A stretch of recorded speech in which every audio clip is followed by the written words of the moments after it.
This song never gets old. I really like this song, right? The theme song, man. It is. I never intended for it to be the theme song. It's like a WWE intro music. I could just see like walking out to this. I'm gonna spit. One of these days, I'm gonna like chug some water and blow I'll do it everywhere right now. or whatever. Okay, please.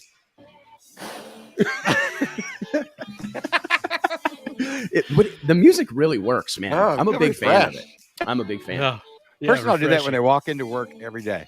Just fucking walk in the front door, look at your boss, blow shit up in the air, and then just go sit down at your desk. Yeah, Triple H was the guy for that, man, and he's now retired. Which I think that dude was old when I was like 10 years old. I can't believe that these guys wrestle for 50 years. I don't understand. He was on a show the other night, and I can't remember what it was yet. I was like, man, he's looking. Well, and he's retired apparently from in-ring action, and I didn't know that was like still. I didn't know that he was still active. I thought isn't he married? He's married to Stephanie McMahon. Yeah. Vince He'll be McMahon's hosting the Oscars next year, probably. We need him hosting the Oscars. Yeah. Can you imagine how that would have went? We got to talk about that briefly. I don't want to spend. We could probably spend the whole show on it, but obviously, Chris Rock makes a joke. Will Smith walks up on stage, and I was watching this live. And I'm still shook by it. I woke up and you had commented in our Slack channel, and I was like, "What is he even talking about?" And then rolling out of bed first thing this morning and trying to figure out what happened. I got to tell you guys. So Chris Rock tells a joke. Will Smith walks on stage, like leisurely walks up there and open hand slaps. It seemed kind of like a WWE slap, like a stomp. The most disrespectful thing that you can do. Huge, I think, to another human being. Yeah, huge follow through. But usually that guy will just turn around and dob you one. Like, you just smacked me open handed. Try a punch, bitch.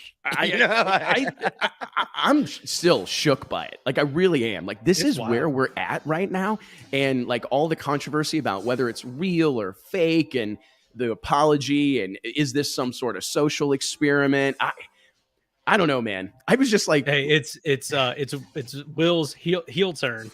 He's always been the baby face. Now he's making a heel turn. Yeah. It wouldn't surprise me if it's some big social experiment, like you're saying. It would surprise me to play into like his next movie or something. I read a thing online, and it's like, hey, everybody, you do realize what the Oscars are, right? Like, this is a collection of all the best actors in the world. So, like, it's not too much of a reach, right, to think that was an act, right? But I watched a body language expert video on YouTube about it. And this guy was talking about like the flared nostrils, the chin junting or whatever. It's where you junt your chin out, right? Like kind of Royce Freeman style.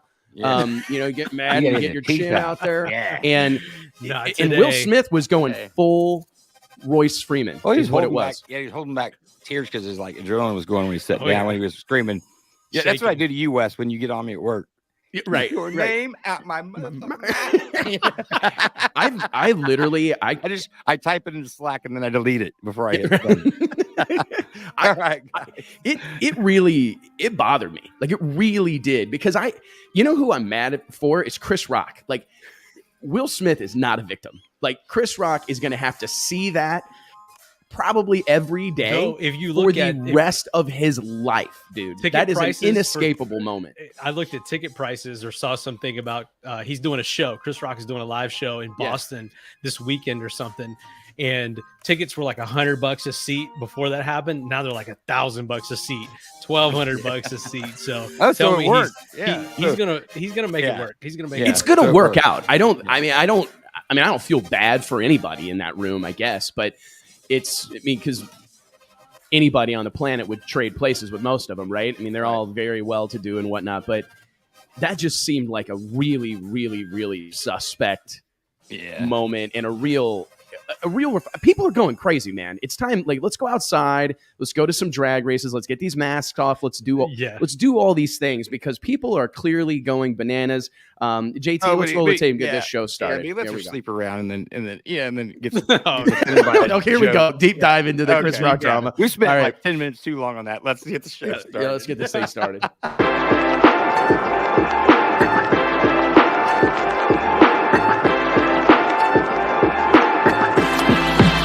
Wes Buck Show. It's uncut, it's unfiltered. This is the show of shows. This is the biggest names in drag racing. No holds barred. Speaking his mind. I've never had a problem expressing my opinions, but what we're doing here is bigger than that. These are conversations that need to be had in an unfiltered way. Exploring hot topics. Drag racing's all I've ever done. It's all I care to do. And spreading the gospel of drag racing. I respect the history. I appreciate how far we've come, but I want more for this sport, and I'll fight for it. This is the great American motorsport, drag racing. The Wes Buck Show starts in 3, 2, 1. Hey gang, Wes Buck here, Drag Illustrated Magazine, checking in. It is Wednesday, March 30th, 2022. Hope you're doing well. We've got a barn burner of a show. There you have it. Barn burner drink right there today. Oh, barn burner of a show for you. Very, very exciting. Man, I love the opportunity to take deep dives into some of these subjects. We had a great weekend in the sport of drag racing. We're staring down the barrel of another great weekend for the sport of drag racing. Four-Wide Nationals coming up in Las Vegas. We're fresh off the Sweet 16, fresh off Funny Car Chaos, fresh off all sorts of stuff this past weekend. Drag racing is alive and well, but we have a ton to cover. Before we get started and touch on this past weekend's happenings, I do want to remind you guys, if you're following along on Facebook or social media, please click subscribe, click follow, click that like button. Join this family. Join this movement. We cannot do this show without your engagement, without your involvement. It literally makes all the difference in the world. If you're watching along on YouTube, please smash that subscribe button. Make sure you ding the little bell so you get notified every time we throw up a new piece of content.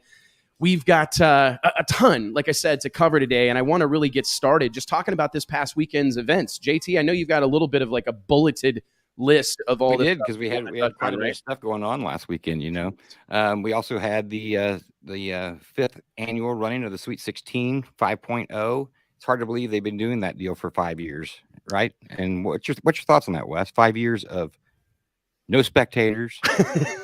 You're bent on the no spectators thing. I don't know. I don't get it. It's like the opposite of what you're like trying to, what every other race is trying to do, right? I guess it's, I get it. Well, you know what? I think that Sweet 16 5.0, I think if we're talking turkey here and being honest, I don't feel like it had the buzz maybe that it has had in years past. I think there's a lot of factors that play into that. I don't know that we even have the time to really go into all of them, but I think people have to really recognize what this thing represents, right? The Sweet 16, we could ring up Donald Long right now, and I don't think he would tell you that this was supposed to be. This is kind of a selfish endeavor for Donald, right? I mean, he's said it publicly, multiple articles, Drag Illustrated, Competition Plus, Dragzine. We've all ran articles, interviews with Donald that outline kind of his modus operandi for this event, and it was for him to not have to deal with the big crowds, right? Not to have to contend with parking 1 billion cars and dealing with all the nuances. And I mean, let's be honest. I mean, I've put on races. That's some of the hardest part, right? Is dealing with the public. Anybody who's ever had a forward-facing business will tell you that can be some of the biggest challenges. People buying tickets, concession stand issues, bathroom issues, all these different things. And I think Donald has set out for this to be something that he can enjoy, something that he can watch a lot of racing. He can be up in the tower participating. He can be more of a part of it than he's able to do at Lights Out when there's thousands and thousands of fans there, and at No Mercy in the fall when there's thousands and thousands of fans there. So I think if you really distill it down to the fact that this is a high-paying test session that allows Donald Long, the promoter of the event, the freedom to really enjoy it. I mean, I think if you call a spade and identify what it is, it's exactly what he wants it to be, right? It's an opportunity for him to give back to the racing community, his racers specifically. Ma and Pa Duck come out and cook food for the whole bunch. You buy a VIP pass and you get fed for the weekend. It's a whole thing, and it's really more of a customer appreciation party for Donald Long and Duck X Productions, I think, than anything else. And I can expound a lot on my belief that these small, limited engagements can work. I really think they can work, and I get it.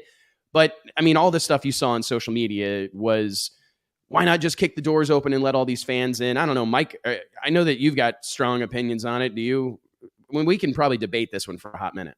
Yeah, I agree with everything you said. And I think that ultimately, probably Donald is the only one to determine if this event was successful or not. But they face an uphill battle with this race. They had the weather issues. I believe it rained significantly in the week leading up to the event, and they faced some track prep issues.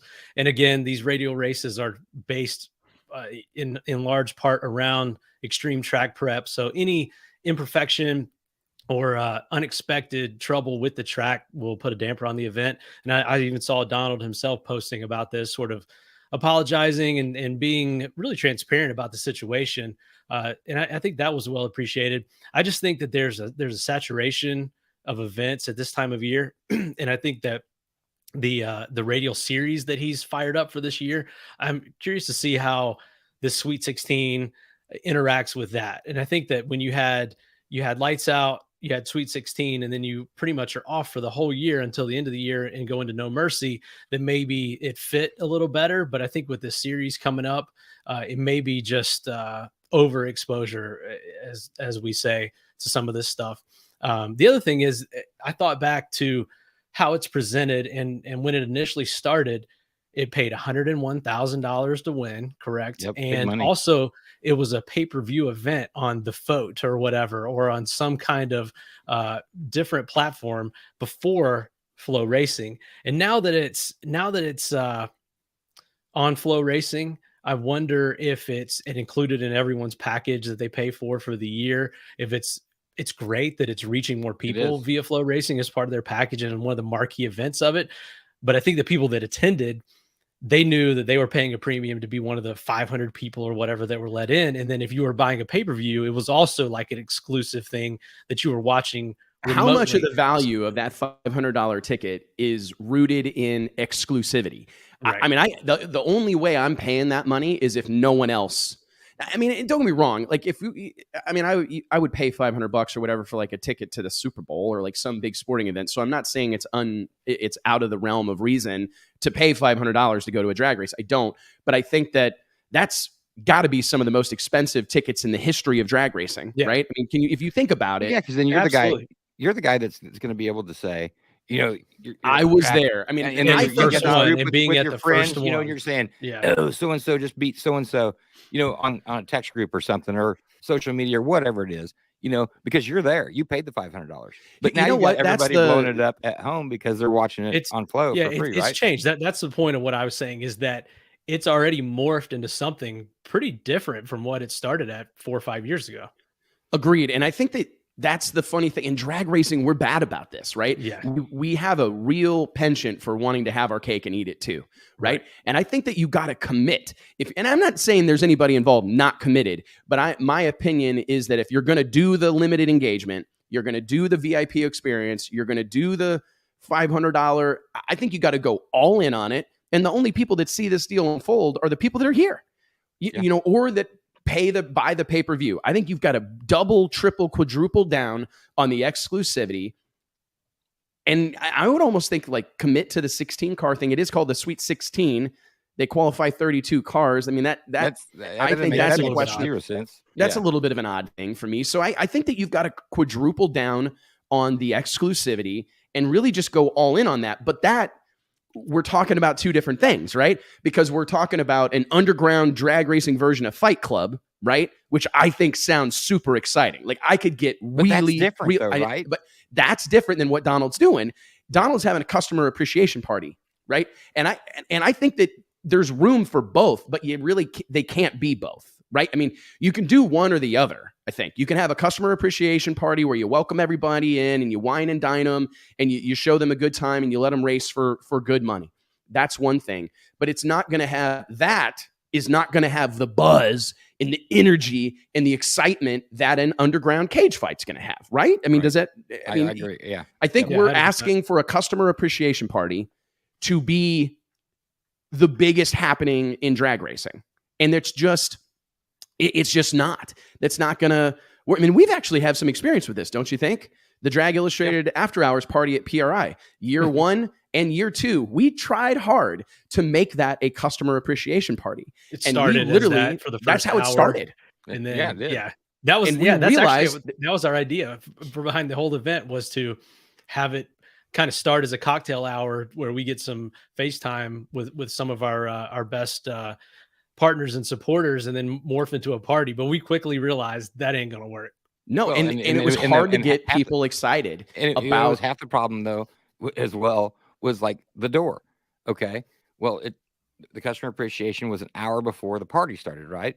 Okay, now where do you draw the line? You know, where do you tell this guy he can't come in? It happened in the first 5 minutes. I don't know if you remember this. And they made me. I had to be the you guy have to kick people out, and then you piss people off. And it's the first 5 minutes of the first ever Drag Illustrated After Hours, we opened, I believe, the bar doors at 7 at Blue Lounge on Meridian Street in downtown Indianapolis, and you weren't supposed to be able to get in, right? Unless you were a Drag Illustrated customer, somebody we've done business with. We gave out, I believe, certain wristbands is how we did it. We went around at PRI and gave lanyard, something like maybe a sticker, whatever it was. We tried some things, there was some marker that you had to have.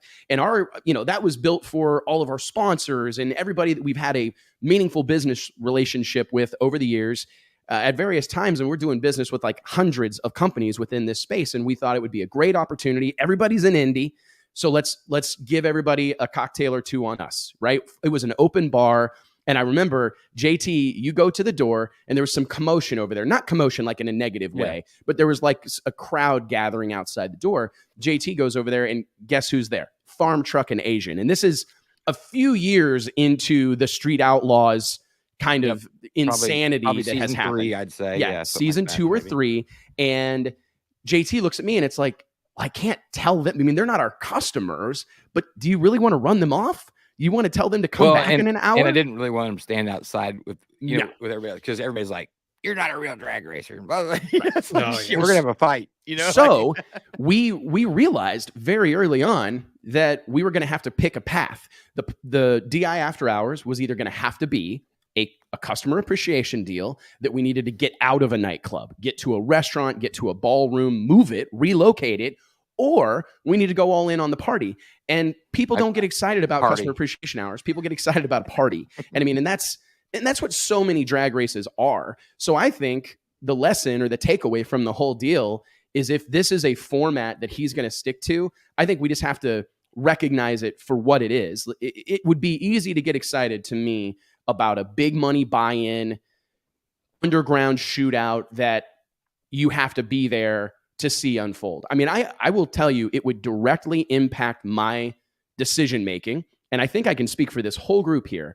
If that race was crazy money, all the hitters were there, going to be there for 3 or 4 days, making runs, whatever, and the only way to see it was to be there, I think the 3 of us would have been there. Absolutely.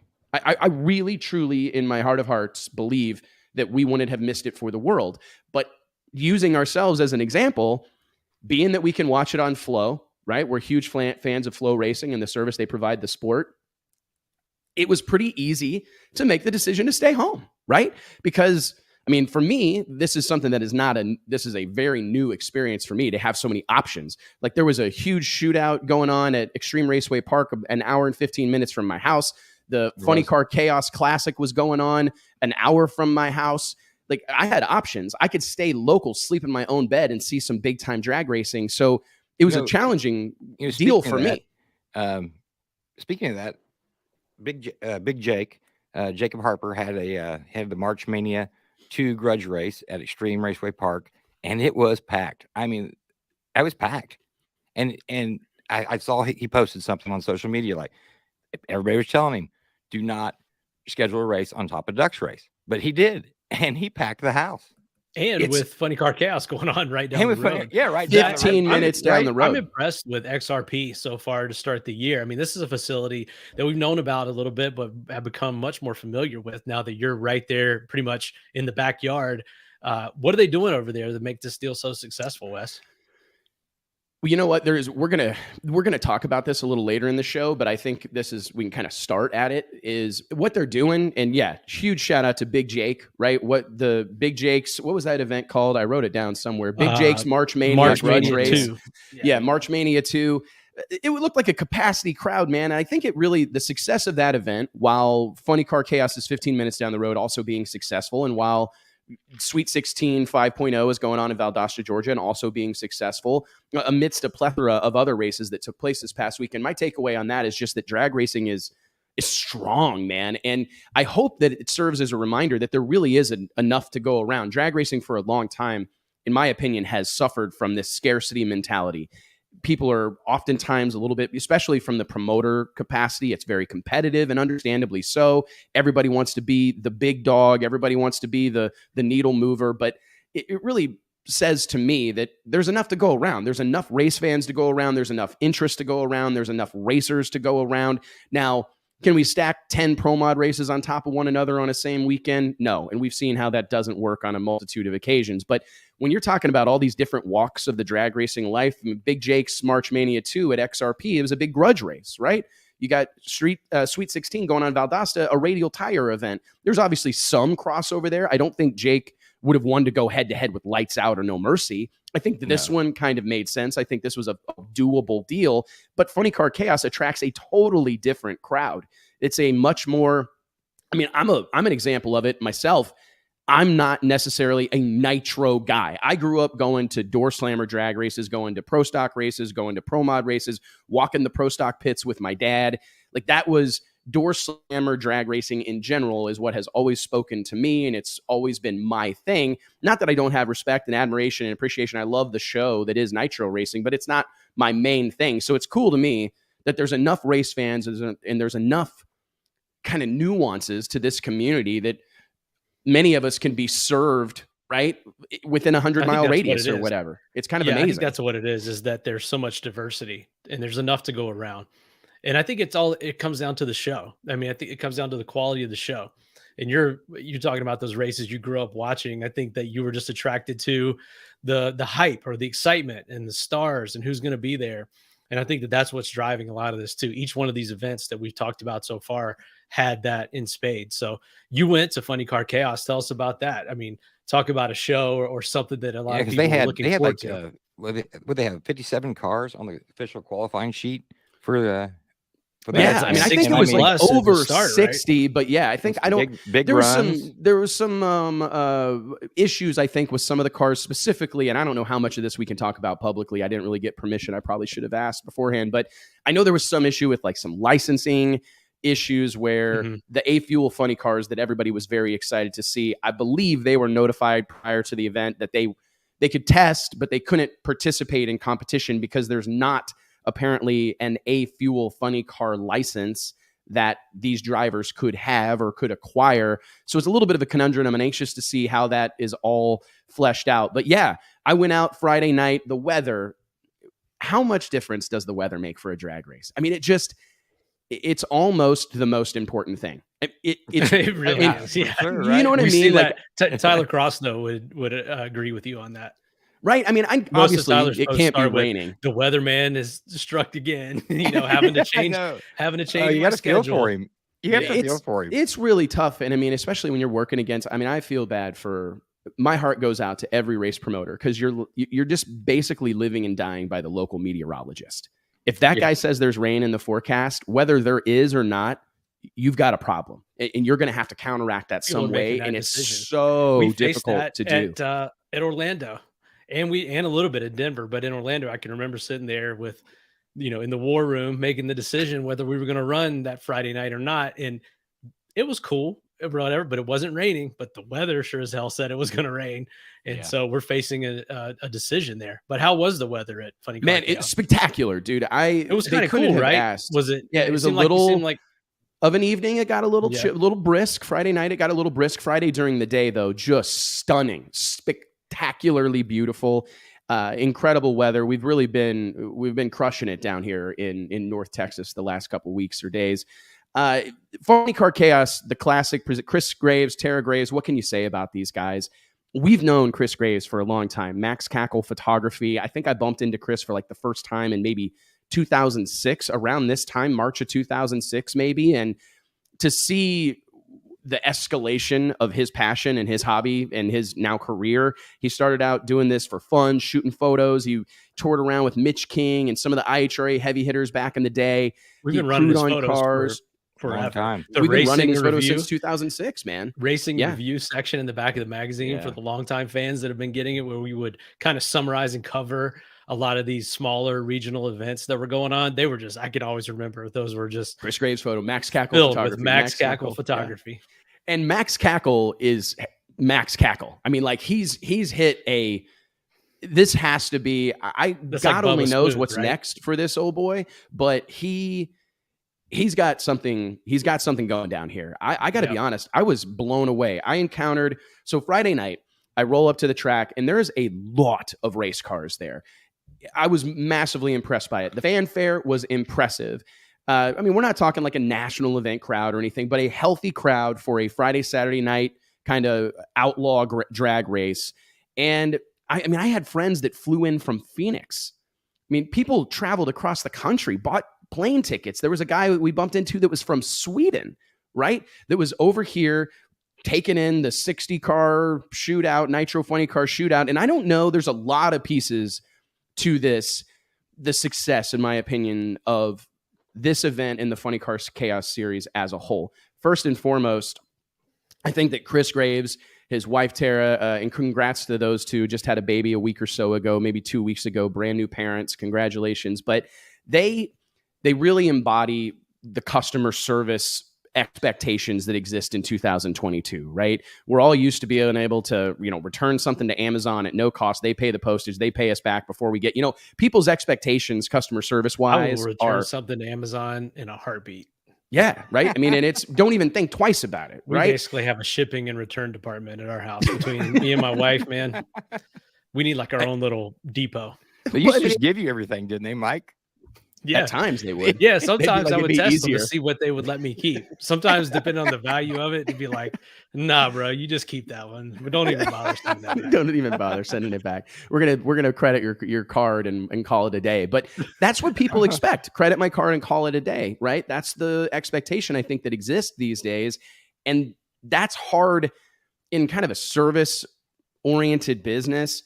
It's just hard to live up to that. And I think that Chris Graves, Tara, they make people feel welcome. They're very, very visible. Chris is down on the starting line, shaking hands, kissing babies. He's involved. He's got really solid relationships with his racer base. There's a mutual respect. I mean, that us versus them thing that we talk a lot about with other sanctions and series, where it's like kind of the racers versus the management. And it's got there's this contentious nature to it that is problematic. I don't see that at all inside the Funny Car Chaos series. It seems like there's just a real effort to work together for the greater good. I also point to the fact that there's virtually no rules. The Funny Car class is run what you brung. And I don't know how long that lasts. And that's the only thing, is that we've seen it time and time and time again. Heads up drag racing. Somebody's going to come along and clean house. It's going to happen. There was a couple of cars that looked poised to do it this past weekend, right? There was some cars cracking off like mid 3-second runs at 250, 60 miles an hour. Big show, like capable NHRA level Nitro Funny Cars. And I think it's tough because it's that age old battle of you want those guys to come because the fans like it and you want to see those big runs. But man, they can sure upset the apple cart in a hurry because all your kind of local yokels and your guys that have supported you for years and the guys that have followed the series and commit to the series, they don't got big show funny cars, right? They're not remotely close to that. So it's that's why they have an A field, a B field, a C field, a D field. And that it's tough because I honestly think that those levels of complication make it hard for the fans, right? Like, because I'm going, who won Funny Car Chaos? Well, there's 4 winners, really, in those A, B, C, and D fields. That's kind of taking from other walks of motorsports where they do that. What's your take on that? Does that, I mean, I guess you've already said it, that it makes it confusing for the fans, but does it help with the point of no return that this deal eventually gets to by being completely heads up and no rules? It's the only way it works for now. I don't claim to know like what Chris Graves' long-term vision is for this, to be honest. I think that he's having a ball. It's clearly a profitable endeavor. I have this kind of penchant for sometimes wanting more for things than they want for themselves. And I mean, I think if they're completely content with their station in the sport right now, you don't got to change anything. if you want this to become more of a TV product, if you want to sell tens of thousands of tickets, if you want to pack places like Texas Motorplex, if you want to fill these places to the rafters, I think you have to have a headlining marquee attraction. And I do think the A field, B field, C field, D field, I don't know. It's a great way to keep everybody involved. I know plenty of racers that like that type of thing because everybody's going to get a chance to race. It's not about if you qualified or not. But I mean, for the last however long, that's been the bitch, right? About NHRA professional racing is qualifying is meaningless because there's only 15, 16 cars. So Friday and Saturday, they seem inconsequential, and it's hard to build buzz. It's hard to build excitement around it when it's basically everybody runs. So golly, it's so tough. And this is the challenge of drag racing. Motocross as well. You know, the A, B, C. And we used to do that at our local tracks here. But the only one that paid was if you went up into A.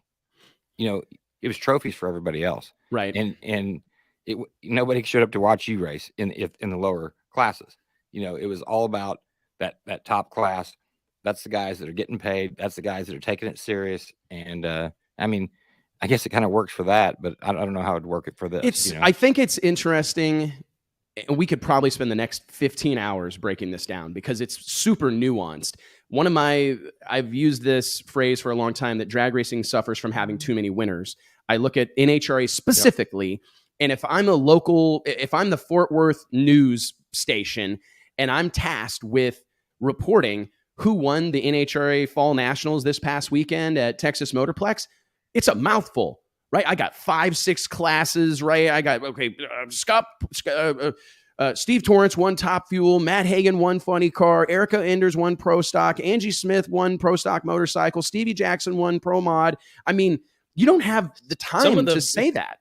To me, some of the confusion comes in to the average fan or someone that knows nothing about the sport. Like, what's the difference between a Pro Stock and a Top Fuel? But if you're talking about Funny Car Chaos and it's just A, B, C, D, and you know they're all relatively the same cars, just slower, I think that actually helps. It makes it a little. Do you think? I think it makes it more confusing. I don't know because they're all similar. Yeah, they're all similar. So when if you're a spectator in the stands, to me, like say you know nothing about it and you show up and you're going, what? You know, I think if you visually see it, it makes more sense as far as what we're talking about: Pro Stock versus Top Fuel versus Pro Stock Motorcycle. But when you're trying to just kind of digest it or maybe, hear it on I just think if we're trying to attract new fans and we're trying to grow our sport, we have to accept that attention spans are shrinking, are waning. People are busier than they've perhaps ever been in the history of mankind. They have more options for entertainment and more options than they've ever had in the history of the known universe, right? And we've got to make it easy. And I really think, who won the NASCAR race this last weekend? Wait, I'll do better than that. Who won the Formula One race this past weekend? Max Verstappen. Yeah, Max. Right. Yeah. So, and I think that it's just simple. It's easy. Who won the race? Who won the Formula One race? One guy. It was. They have other classes, or other series. Yeah, but they don't do it. They're nowhere. Right. They're not even running them the same day. Yeah. They're not trying to do it all together. Like to run your way in. You perform well down here, you might get to come up here. But it's totally separate in Formula One, but in 2 and 3. But in NASCAR, it's more similar to what we're talking about, where the trucks, the Xfinity, even the ARCA, and I think in some races all go to the same place that the Cup deal's going, and they run all 4.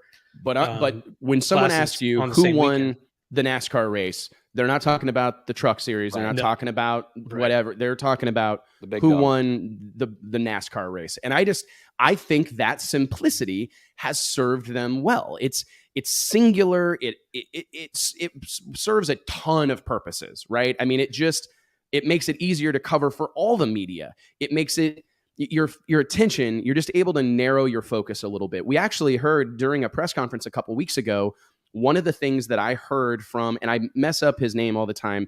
He's in charge of the NHRA television production. Steve is his first name.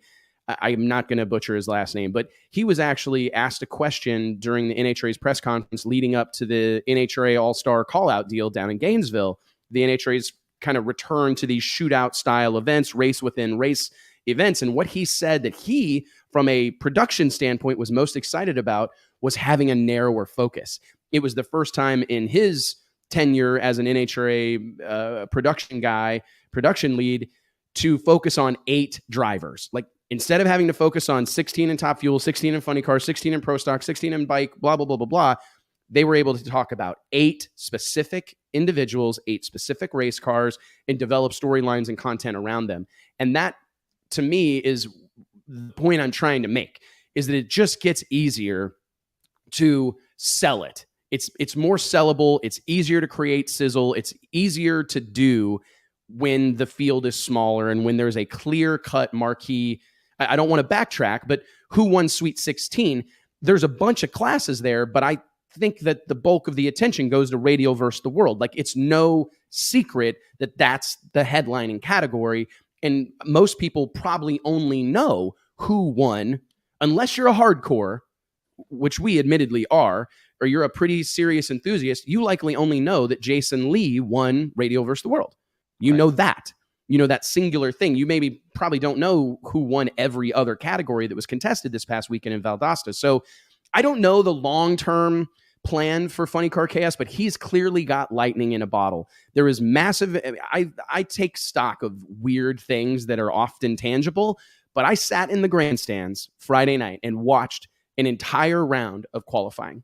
I just barely missed the last couple of cars because I was trying to get out of there to get home. I had a long drive, but not a long drive. My goodness, an hour, but whatever. I wanted to get home at a reasonable time. Spoiled now. So I'm very spoiled now, right?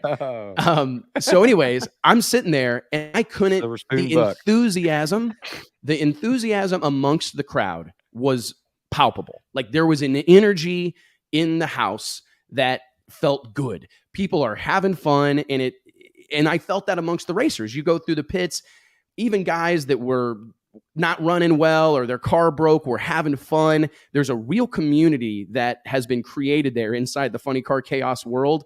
And I'm happy for everybody involved. Like, we can critique it, and there's certainly obviously room for improvement, but by all accounts, that's a home run of a deal. He's got sponsors coming out of the woodwork. He's got cars coming out of the woodwork, plenty of room to grow.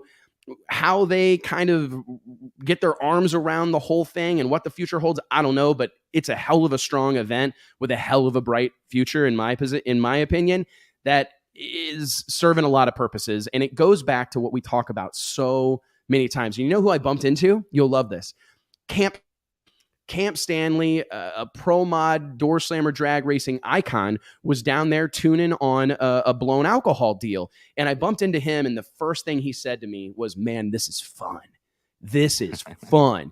He's and a fun that's guy a guy to be that around. knows that. I mean, one of the original Wild Bunch from the way back pre-pro mod days, who always he raced an off-the-wall car.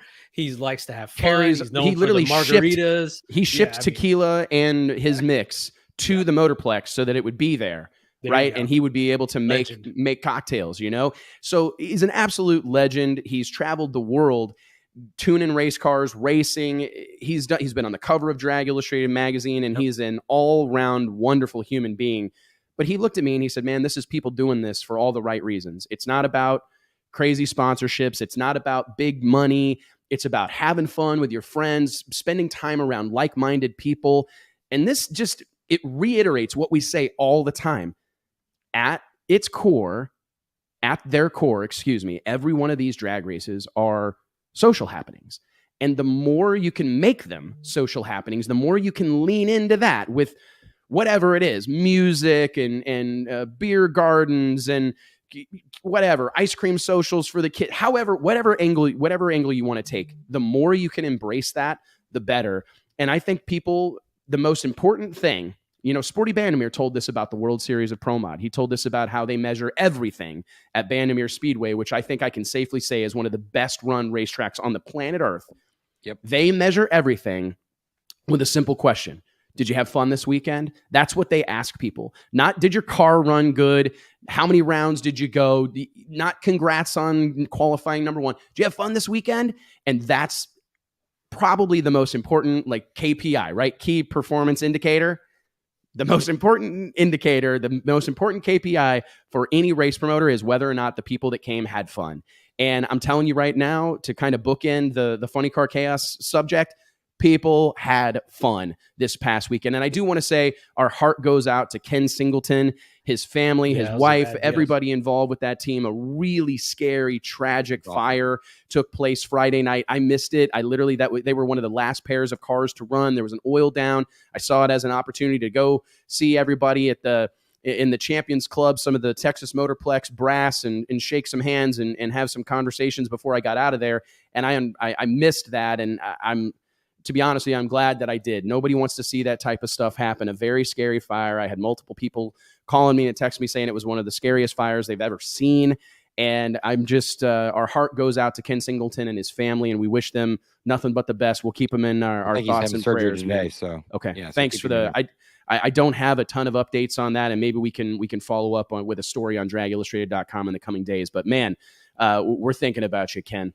We hope you're back at it sooner rather than later. JT, what else do we? What else? We have? There's really not really. When you're following along with the Texas Motorplex stuff and on social media, because we weren't there, but man, there was tons of people talking like, why aren't they running quarter mile? And here we go back to the whole quarter mile, eighth mile, 1,000-foot talk again. And man, we talk about this a lot, don't we? And I mean, and I get it. I mean, because there's a lot of fans out there that aren't as hardcore and don't really like where Mike's from. Eighth mile racing is, I mean, this is the whole blowback on the whole blowback on eighth mile honestly is kind of new to me. I mean, we see a lot of feedback on the show when we start talking about these race distances. To me, there's always been two. There's eighth and quarter, and where we're from, you race both, and you have a setup that's interchangeable, at least back in the day. And 1,000 foot is a little bit of the bastard child.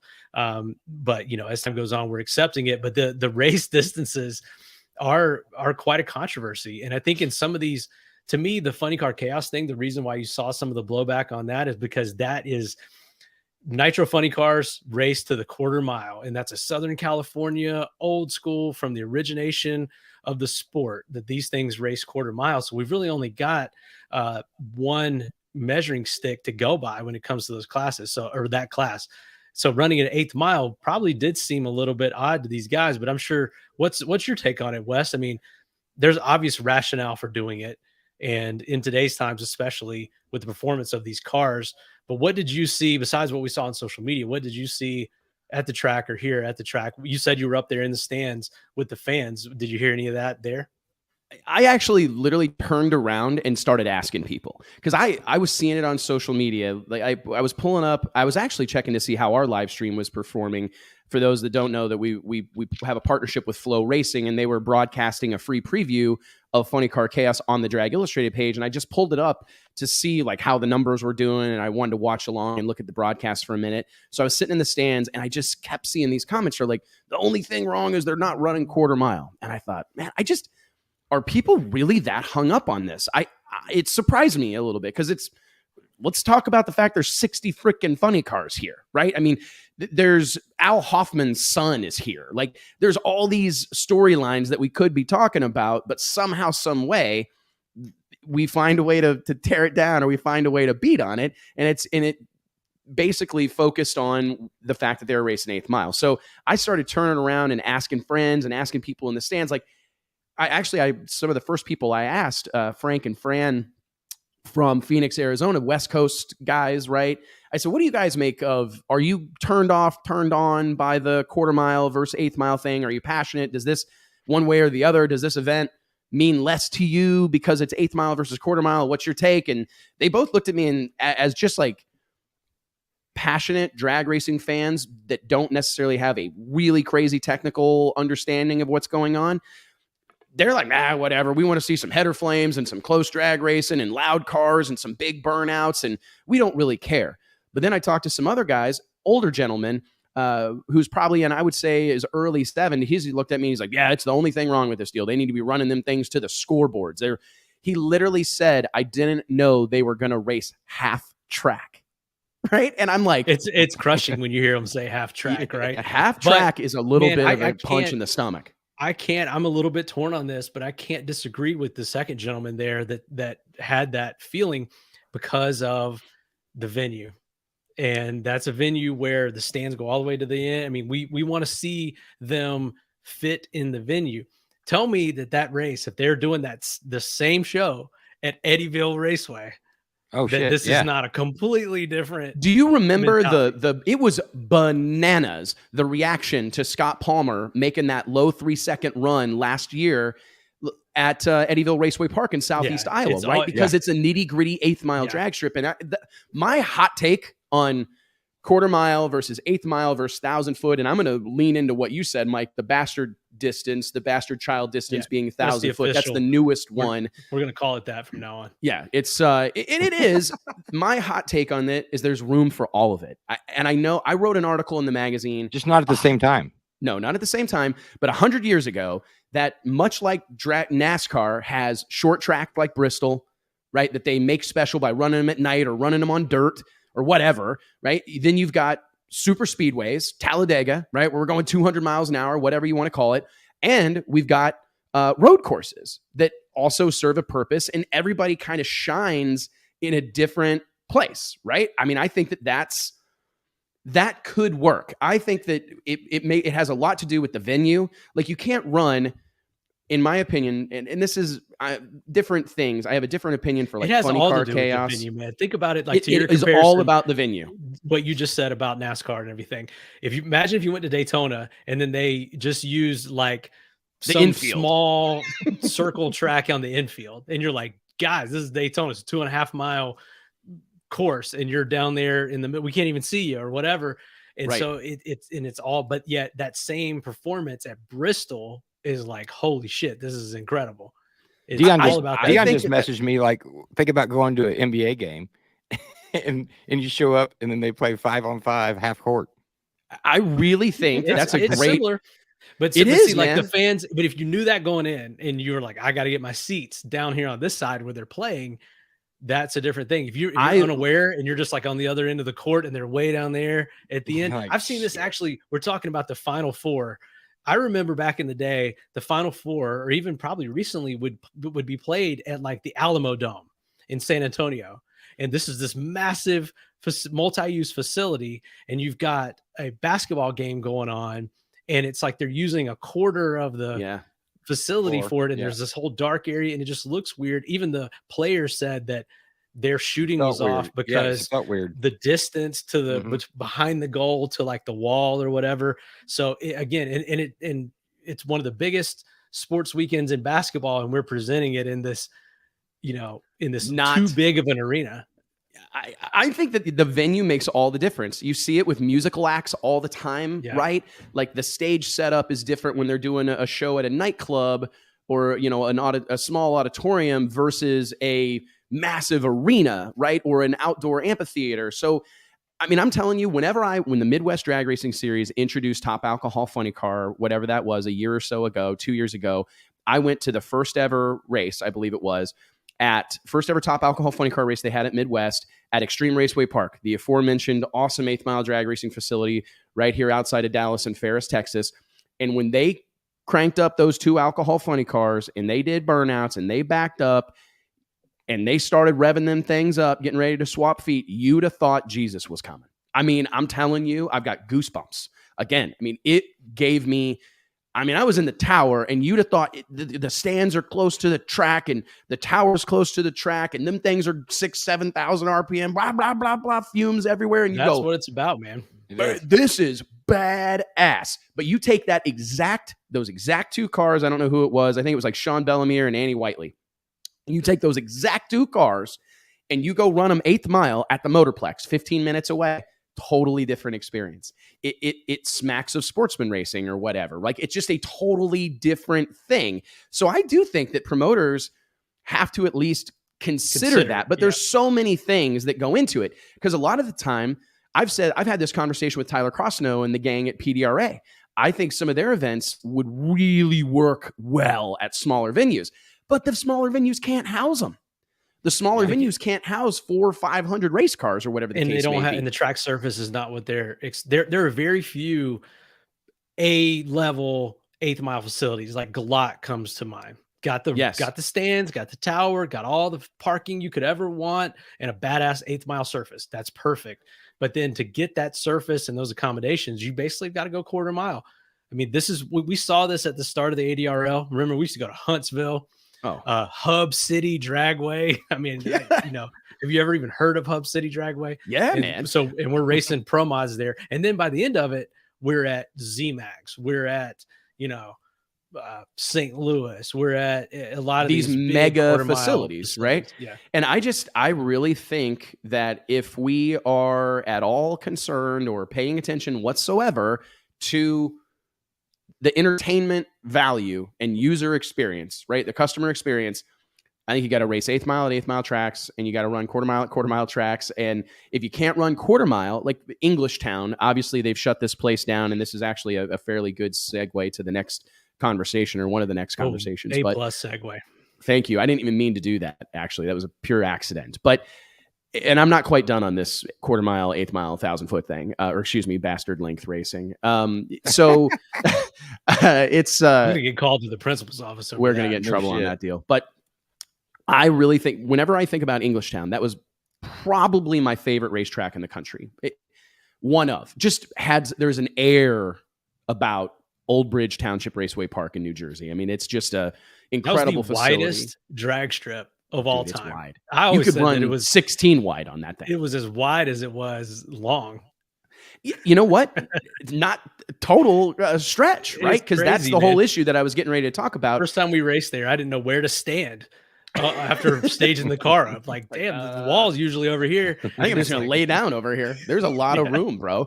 I'm going to get off the subject. But so whenever NHRA switched to 1,000-foot, there's a couple things that I think are worth noting. Dude, that was a long time ago. It's weird, and that's why I wanted to bring this back up and talk about it. And I think it's something that we're probably going to be talking about on this show. We're not going to stop talking about this anytime soon. It's one of the great debatable subjects in drag racing. And for whatever reason, it still feels fresh to me, right? Like, it still feels fresh. But they started this in 2008. The first ever NHRA national event to be contested on the 1,000-foot was in Denver, Colorado, the Mile High Nationals, like the second weekend in July in 2008. That's been a long time I didn't ago. know that Bandamere was the first one. Yeah, Bandamere was the first one.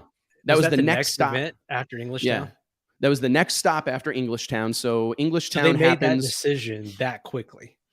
Well, they didn't have a choice. This is something that I don't know people fully understand. A lot of people go, NHRA switched it to 1,000-foot.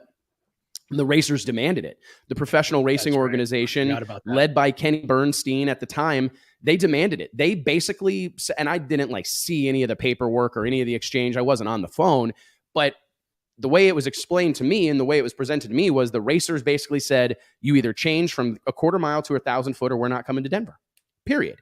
It was probably one of the most successful racers banding together moments in the history of drag racing. Might be because they basically the only one. And what power does that show? We've always said, if racers want to protest the rule or a situation or anything, band together, no one show up and make a stand, and it will change. The problem there'll be is that it takes one guy to blow it up. Yeah, I'm gonna show up and win this race and get me a trophy and a check. And there are examples of that, right? Oh, yeah. And that's the problem, is that I think that the risk of it is you can get this whole group together and everybody may say what they're supposed to say on the conference call or the Zoom meeting, but the days before the race, when they're calling and they want you to come or whatever, and there's an opportunity to go qualify number one and win because you're the only one there. I mean, the shirts aren't going to read any different, right? Whenever you get the shirts printed, you wanted a Wally your whole life. And now I'm going to go get one in Denver at one of the biggest races on the tour. Yeah, guys, I'm boycotting that this week too, as you're pulling in the gates, getting your wristbands. Yeah, no shit, right? I mean, it's what they do too. And they would do it, right? So when that happened, and it did happen fast, to your point, I mean, we lost Scott Coletta in June, late, whatever it was. I think the 17th, mid-June of 2008, unfortunate accident, right? We lose one of the greatest to ever do it, an icon still to this day. Scott Coletta passes away in the shutdown at Englishtown Raceway, Old Bridge Township Raceway Park. And the reaction, the next race was to switch from quarter mile to 1,000-foot. So my take on this is, in the instance of Englishtown, say that track was still on the NHRA series, my suggestion would be This track is landlocked. It's not long enough to run quarter mile. So we're going to run 8th mile here. And this is going to be one of the tracks where a lower budget team or a team that's got some experience match racing or whatever may be able to kind of get themselves in the mix with the Steve Torrances and the John Force Racings and whatnot. Because Mike could push their stuff hard to the 8th mile, but not to the quarter or to 1,000 foot. Right. Like maybe just as an example, maybe Scott Palmer shows up at the 8th mile race in Englishtown and wins the damn thing. Right? Because he's got a killer. I mean, obviously all these guys have killer everything tune-ups, but I'm just saying that I think that could work. Now, obviously you got the whole added expense. Now we got to buy gears to run, rear gears and transmission, for pro stock and these other classes. But they don't care when they're making other rules though about expenses. So no, I agree. I'm just saying, I think there's room for all of it. I'm definitely a red or blue. Like I'm a real big quarter mile and 8th mile fan. I think 1,000 foot, even though we just established that we've been doing this for a long time, since 2008, it still is unfamiliar to me. And it still feels unfamiliar to me. It's not a metric that really fits with you know what I'm saying? I understand that like a 360 run is fast, right? It's hard to compare. It's hard to compare. It is, man. To past performances and just to give you something. But like Dion Walrath, our producer, he's saying he's a younger guy, newer to the sport than we are. 1,000 foot's all he's ever really known from his experience. So it's almost irrelevant. We're getting to the point, well, 15, maybe, 14 years in, unless you talk about there's a whole generation of fans that have only known 1,000 foot for the 1,000 foot. But and we've talked about this before as well. When we're talking NHRA, this is a whole different ball game. If you're talking the tracks, that's one thing. But if you're going to talk about maybe pro mod going back to 8th mile, and that's where I think you can't you go back to the half track, full track, right? To the fans showing up, they're running full track, they're running 3/4 of track, you can't, and they're running half track, event. And then that's I mean, like that would at the same event, it would look bad. It would. But Wes, don't you have some stuff coming down the pipeline here in a couple of days? Maybe you're dropping about the 8th mile racing. Well, maybe, and that's thank you for that, because I had a conversation literally last week, and I had never thought about this. But just using the NHRA Pro Mod series as an example, there's a lot of buzz around seeing that series go from quarter mile to 8th mile. I mean, I've heard it from very high up, I've heard it from in the pits. I've heard it on the phone. There's a lot of talk about that series transitioning from quarter mile racing, which it has been since its inception, to 8th mile. But one of the points that someone made to me is the cars, the NHRA Pro Mod cars, the numbers showing up on the scoreboard would be nearly identical to the numbers showing up on the scoreboard when Top Fuel runs, but 100 miles an hour slower, right? So you have Stevie Jackson going out there and running 370, let's say at 200. And then the 10 minutes before that, Steve Torrance is going 370 at 330. It's confusing. Yeah. To 1,000 foot, it's right. confusing. I had not thought about that. Well, it would look horrible. It would be very weird. Look horrible. So that's another it would look reason. You're like, why the hell are they? I mean, I talked to another guy who we have a killer interview that's going to drop later this week, early next, where I did a sit down long form interview, and almost the only thing we talked about with this subject. So I've got a lot of material on this, but oh boy, his stance is you have to do it universally. Like we're going to 8th mile. We're going to 8th mile, and everything is going to be better. Because to segue or to bookend this and wrap back around to Funny Car Chaos, I don't think that event works quarter mile. None of those guys are going to run. When it sucks. It's none of those guys. It's asking too much of them. There's so many factors that come into play. The NHRA Safety, factor, expense. Talking about NHRA and these different distances. To me, it's getting to the point where quarter mile racing is almost the last foothold that NHRA has over these other series. And especially when it comes to pro mod, especially when think of we've heard Lyle say that. Think about how many series. Well, just all kinds of even Nostalgia Funny Car, even a lot of these series. There used to be more quarter mile options. And if you want to race quarter mile anything, NHRA is almost becoming your only option. And I think they need to double down and buy into that. I think that they've got like two distinct paths. I agree. You either got to go all in on it and find a way to get everybody running a quarter mile, which is the dream scenario for me would be to see the entire NHRA return to quarter mile racing. And they go to I think they have a foothold on all the facilities to do this for the most part, outside of a handful. And to me, the Top Fuel and Funny Car is too fast already. I mean, they were too fast when they were going quarter mile, and they're too fast now, right? I mean, now instead of they were going 300 mid 330s, right? 333, 334 in the quarter mile. Now they're doing the same thing in the 1,000 foot. The problem is racers are going to racer, right? And they're going to find a way to shorten the fuse, and they can't help it, right? And that's what makes them racers, and that's what makes our sport the greatest motorsport in the world, right? And it's so much a part of our identity, but someone has to protect them from themselves.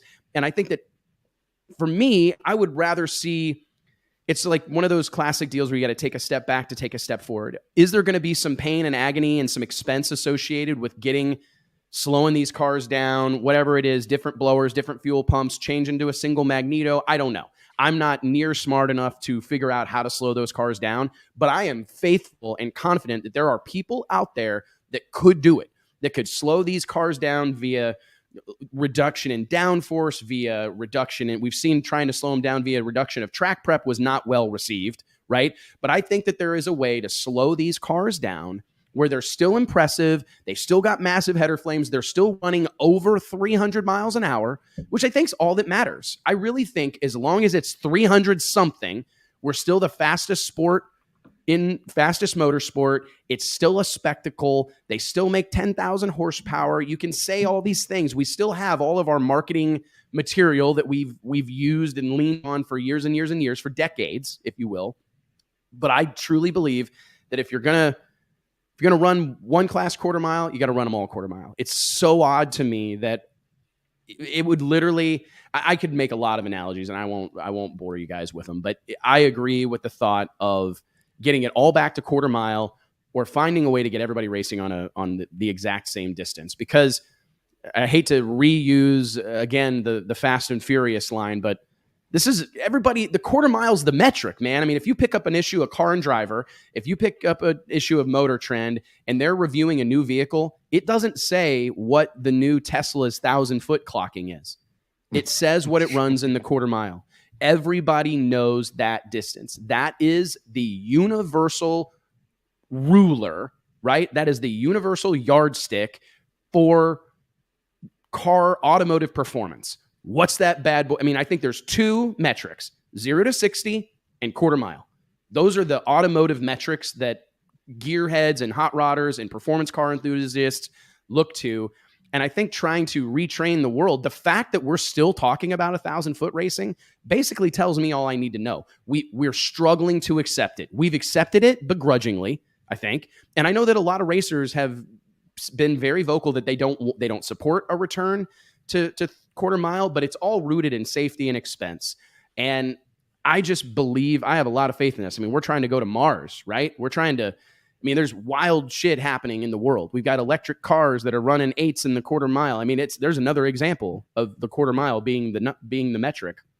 I think we have to find a way as a sport to have that singular metric that defines us, that we lean on, that everybody measures themselves against. Or blow the whole thing up. I don't know, man. It's a tough one. Amen, Wesley. Let's pay some bills and segue to the next topic. You got it, man. We are going to. What are we going to talk about next? We're going to talk about track closings. Tracks. Yeah. Oh, yeah. Okay. Yeah, we more bad news this week, or last week, I guess. NHRA announcing that the next year will be the last time they visit Phoenix, as Wild Horse Pass Motorsports Park is closing next year, turning into an exit ramp or something along the lines of that. And that's three high-profile tracks in the last 6 months or so that's closed: Atlanta, Dragway, Memphis, and Phoenix. I mean, what's your take on this, Mike? Oh boy, man, we've got a lot to talk about on this deal, but I think it's a perfect storm of where we are with the economy, with property values going through the roof. I think that is putting more pressure on these projects. I think we almost saw them kind of stall out for a little bit, but then now the pressure's back on to do these developments and to take advantage of this land and do something that's more economically viable than to have a drag strip. And I think that is what we're seeing as much as anything. Wes, what's your take on it? Man, I've got a lot of opinions about it. I think I would like to first and foremost say that it's a heartbreaker. Like, just the emotional part of me, which is a big part of me. I wear my heart on my shirt sleeve. My dad used to pick on me for it, but I mean, it sucks, man. I mean, I have a lot of memories about, especially Memphis. Memphis International Raceway has just been home to a lot of big events. It's been home to a lot of memorable moments. I think Memphis is one of those tracks that has an air about it as well. And I just hate to see it not be a racetrack. It just seems odd to me. I understand it's been, it's not necessarily been a marquee facility for the last few years or whatever, but I always Memphis has a place in my heart, I guess. And it bums me out to think about this May being the last time they race at Memphis. It's a really odd thing.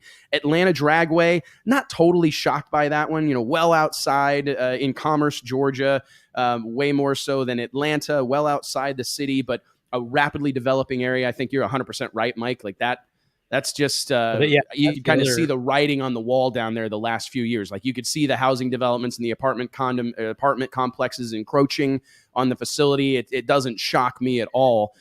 Phoenix, and that's what we're seeing too. Like, so many of these tracks are built in places, like when they built them, it's like, man, we are building this so far off the beaten path. Right. The development's never going to get out here. And then all these cities and the country in general just keeps growing, and everyone's just starved for property and land. And now we saw it. We've seen it for a long time. Like English, I think one of the best examples of it, where it's like really visually impactful, is at Bandimere Speedway in Denver, Colorado. For sure. That's another you could new one, stand on the starting line, let's say 6-7 years ago, and look off into the distance and see nothing but mountains and grass and trees and open expanse. You stand on the starting line and look across the highway now, and you see houses, shopping malls. We even saw that. We saw it during our time doing the World Series of Pro out there. The first year, it was like, they're starting to do development over there. I think one of the Bandimere family said that. And then like the next year, it's like, oh shit, there's a lot of houses over there. Then like by the last year we did it, it's like almost back to the track, full of houses. And you could really, really see that. Like, so that is something that I think there's very little we can do about that, right? I mean, I think that there are things that happen that we've got to do. We got to figure out, right? That we've got to figure out how to, I don't know how we necessarily contend with, I don't know, human advancement, right? I mean, these people, that's going to happen. Or just the simple fact that people can get so much money for this property by selling it to a developer or putting an Amazon warehouse on it versus operating it as a drag strip, which used to be, a more economically viable option.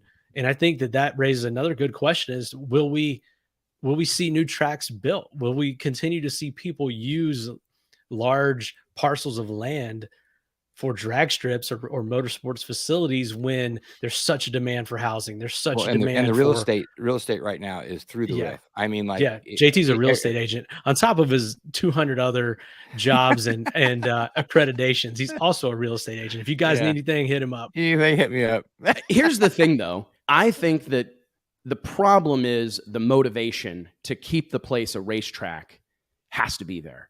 Like, there has to be somebody involved that's passionate about the sport, and even more important than being passionate about the sport, making money. Yeah, and that's a really, really, really good profit. Yes. Yeah. And that's the problem. The tracks that we're seeing going away, in my opinion, are the ones that weren't financially viable. That's my guess. Like, these are the tracks that perhaps aren't being used to their fullest extent. That's my opinion. I don't know. I look at the sport and I think about tracks like Virginia Motorsports Park. Virginia Motorsports Park outside of Richmond, Virginia in Dinwiddie, owned by Tommy and Judy Franklin. That's a profitable business, right? I mean, that is a racetrack that is making money, right? And I think that the fact that it's making money and profitable is a direct reflection of the people that are involved, the ownership group's willingness to invest, right? They redid the track. They remodeled the tower. They keep the place tidy. They paint everything. They mow everything. They weed eat. They've got a badass lighting system. They've got a badass PA. And I think that the challenge headed into the future is really going to land at the feet or land on the shoulders of track owners and operators to invest in their facilities. We talked about this earlier in the show. People have high expectations. If your racetrack has crappy bathrooms, if your racetrack has one concession stand that's only open every once in a while, it's people expect a lot. There's so many options, as we've talked about ad nausea. There's a lot of options for people in this day and age, right? There's shopping malls and sporting events and festivals and beer tastings. I mean, there's all sorts of things to do. People in general are busy. Like kids are going to more travel stuff now, traveling sports. And I mean, it's like every weekend there's something going on, right? And is it not hard to motivate yourself as a fan? Like, this is another example of where drag racing at times has succeeded and continued at times in spite of itself because of the uniquely passionate group of people that are involved. This is a uniquely passionate group of people. I challenge you. I don't think, let's go stick and ball sports, right?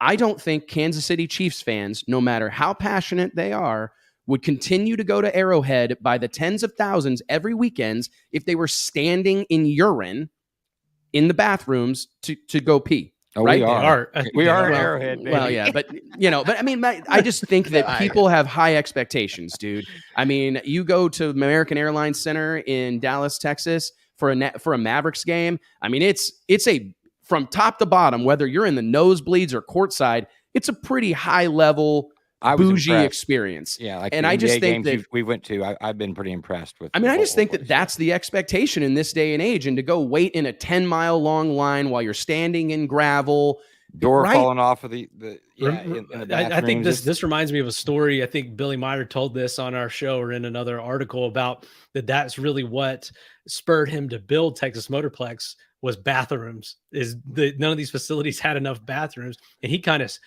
revolutionized and set the bar for what we call a super track or a super facility. And now that's the standard. Like, you got to at least build a Texas Motorplex. Dude, if you go up to the Miller family's place up there, Maryland International Raceway in Budds Creek, Maryland, you go to one of their big events, they have bathroom attendants literally in there handing you a paper towel.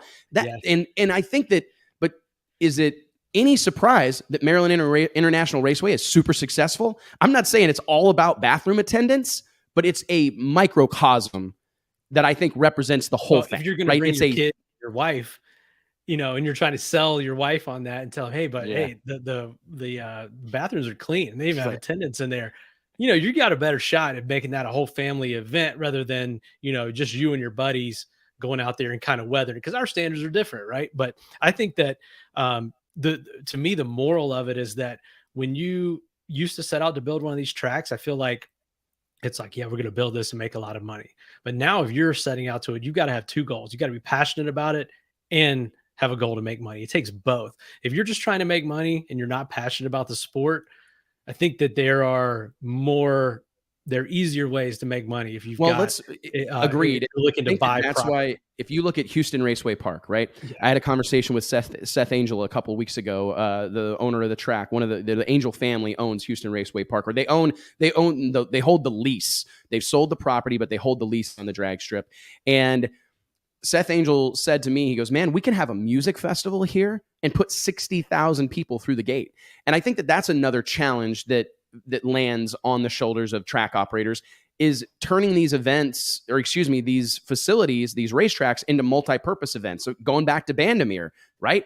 They have one of the largest Christian electronic music festivals on the planet Earth right there on the starting line at the drag strip. Texas Motorplex did a ton of that with the Stampede of Speed. Tulsa Raceway Park puts on a country music festival. I mean, I think that is recognizing that you have an entertainment venue above all else. It's like a bar that has a stage. You don't got to use it all the time, right? But you should use it from time to time. And I think that whenever I think of Texas Motorplex, or I think of any drag strip, Jeff Burke, longtime editor of DragRacingOnline.com. I think the sport misses big opinions from guys like Jeff Burke. He's since retired, but he was a longtime editor of Superstock and Drag Illustrated, a real icon in the media biz when it comes to drag racing. What was the name of his column where he would Burke's Blast? Burke's Blast. Burke's Blast. He would start every paragraph with "just wondering," right? Just wondering. And he would always beat this drum that people oftentimes fail to realize, that the all a drag strip is an open air bar and grill. That's what it is. It's an open air bar and grill, and drag racing is the entertainment. It's your karaoke night. It's your trivia night. It's your ladies night. It's an open air bar and grill. And I think that's the tracks that I see being successful have leaned into that. Here's another microcosm: $1 for a pound of ice cream at Norwalk at Summit Motorsports Park. They've leaned into the food offering. Right? They recognize they want to put on a badass drag race. Yeah, they want to have fast cars and they want to blow the scoreboards down and all these things, but they understand that it takes more than that. So you can go to Summit Motorsports Park and you can stand in line, not a long line because there's a gazillion of them, and buy yourself a pound of ice cream for $1. They were ahead of the curve on that. And if you see, like we're talking about NBA arenas and NFL arenas, I see like some of the driving force for people to go to NBA games is like some of the unique craft food they have in the concession stands now. And you're not just getting a hot dog or a pizza or nacho. No, there's all kinds of stuff now. Miller Lite. You're getting some crazy craft beer or cocktail, or you're getting some wild thing that they had a chef come in and create. And that's and you just also will be watching a basketball game. Do you see any future of building a new track, of people going out and actually? I think that's an interesting thing. I think that's. I do go out farther again, but then you'd have so many years. I don't think that that's a rough building a drag strip, a purpose-built, singular function drag strip. I mean, it's almost happening. Have to be a motorsports park. I think it's got to have some breathing room. I really do. I think for all the reasons you guys just outlined, I think the climate that we're in, just like politically, socially, I don't know. I'm not totally sure if we're going to see a ton of new mega tracks. Gas prices, this whole push to electric, this whole thing we're seeing. That doesn't at all. If that doesn't pump the brakes a little bit, or if that continues on the path it's going right now, how does that affect things? Well, even before that, I think that there's something that we're gonna make the mistake of glossing over, and this is one of those things that pisses people off, but it has to be said. What do those three facilities that we just talked about have in common? Atlanta Dragway, Memphis International Raceway, and Wild Horse Pass in Phoenix. They all need work, man. Yeah. Like the pits are rough as shit in Phoenix. Like if we're being honest, nobody's excited about going to Atlanta, right? Another place where the pits are rough and it's not great. It's not a great experience. A crown jewel. Yeah, man. Memphis has definitely gone downhill. I mean, it's not as well. And I mean, I'm not trying to say this thing. Like a bar, if you don't keep up maintenance on your bar, then you have a dive. And then you start attracting a clientele that you don't want. And then sooner or later, you don't hardly have a clientele. So mic drop, JT. That's it. Nobody. I mean, we can end the show. Like that's your spending clientele is gone.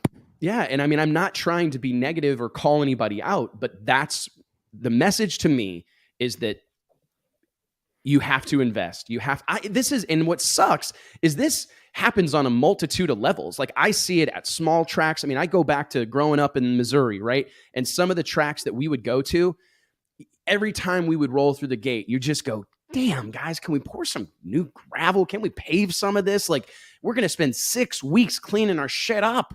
You know, like we spend all this money and all this time and effort to have nice race cars. And then we come here and everything's caked in dust and dirt and whatnot. And I don't expect every racetrack to be a Taj Mahal, but I think these promoters have to understand that people have options right now. Yeah. More than they've ever had. Gas is high. There's a lot of shit working against us, right? So we're going to have to make, it's all about the value proposition, right? We're going to have to, track owners are going to have to invest. They're going to have to reinvest. They're going to have nice bathrooms. They're going to have a shower. They're going to have a good concession stand. They're going to have adequate lighting. They're going to have a decent PA. They're going to have aluminum bleachers, right? They don't have broken 2x4s every other row. Like, and there's a place for nitty gritty drag strips. Don't get me wrong. Oh, yeah. There's some of my favorite spots, just the same way a lot of people's favorite bars are dive bars. Right. Some people don't want to go to the bougie bars. They want to go to absolutely. It's right. And I got to tell you right now, I would rather go are leaning on that, but still have like nice restrooms and good food. And you see what I'm saying? Or they have one of those things that's like, because I think the only way one of these tracks, like for instance, that have maybe, and I'm not naming names, but like say a track doesn't have great bathrooms, doesn't have great concession stands. The stands are rough or whatever, but they've got like a killer racetrack, right? Like it's the best surface in Mississippi or whatever, it can survive. It can survive, and I think if you've got something you can lean on and kind of wrap your arms around, you can survive. But I think that's the exception. The rule is expectations are high. People expect a lot, and you need to reinvest in your facility. And that time and time again, the tracks we see go away, the tracks we see fail, the tracks we see fall out of favor and stop hosting big events are the tracks that aren't keeping up with the times. They're not reinvesting. They're not repaving the pits. They're not keeping the place nice. So they're not making investments to improve the facility. And going back to what we were talking about a long time ago in this conversation, Extreme Raceway Park right here in my backyard in Texas, they are the polar opposite. It's a Saturday night drag strip. I mean, it is absolutely a Saturday night honky tonk drag strip, but it's the nicest one in the country. There's this concrete as far as the eye can see. The track's killer. The concession stand is unbelievable. They got a bar, a full service bar. I mean, it is as nice of a drag strip. You see JT's. I was like, they've got a full service bar. Go there, right? They've got a full service bar. You know where you can find me. But dude, I'm telling you, I've done this. I've literally done the needs assessment. I've walked around that facility and asked people what they think of the place. And very few of them mention like how good the racetrack is. They say like, have you had the chicken strips? They're amazing. Or like, they got a bunch of ice cream and they got, stuff for kids and whatnot. I mean, that's what I hear. Like that's the same. Have you seen those suites behind the water box? It's really awesome. It's an awesome place to watch the race. It's all those other things, or the fact that you can be at the 8th mile and hear the PA, right? You can be racing at midnight and see where you're at in the shutdown. It's got killer lights. It's got a killer PA system. I mean, there's a lot of those other things that I think make all the difference. That's why that track's so hot.